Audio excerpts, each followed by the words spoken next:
இந்தியாவிலிருந்து அதிக எண்ணிக்கையிலான சுற்றுலா பயணிகள் நாட்டுக்கு வருகை தந்துள்ளனர். இந்தியாவிலிருந்து 11,367 சுற்றுலா பயணிகள் நாட்டுக்கு வருகை தந்துள்ளதாக சுற்றுலா அபிவிருத்தி அதிகார சபை தெரிவித்துள்ளது.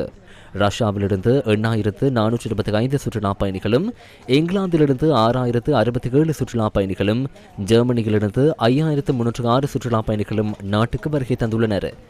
2018ஆம் ஆண்டுக்கு பின்னர் இலங்கைக்கு வருகை தந்த சுற்றுலா பயணிகளின் அதிகளவான எண்ணிக்கை கடந்த ஆண்டு பதிவாகியது. கடந்த ஆண்டு சுற்றுலா பயணிகளிடமிருந்து பெறப்பட்ட வருமானம் 2024ஆம் ஆண்டுடன் ஒப்பிடும்போது 1.6% அதிகரிப்பு பதிவாகியது. அதற்கமைய கடந்த ஆண்டு சுற்றுலா பயணிகளிடமிருந்து 3,219.2 மில்லியன் அமெரிக்க டாலர் வருமானம் நாட்டுக்கு கிடைத்துள்ளது.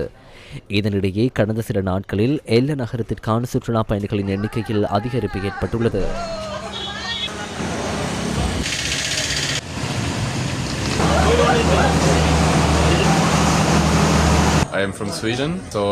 நான் ஸ்வீடனில் இருந்து வந்திருக்கின்றேன். நான் இதற்கு முன்னர் பல தடவை இலங்கைக்கு வந்துள்ளேன்.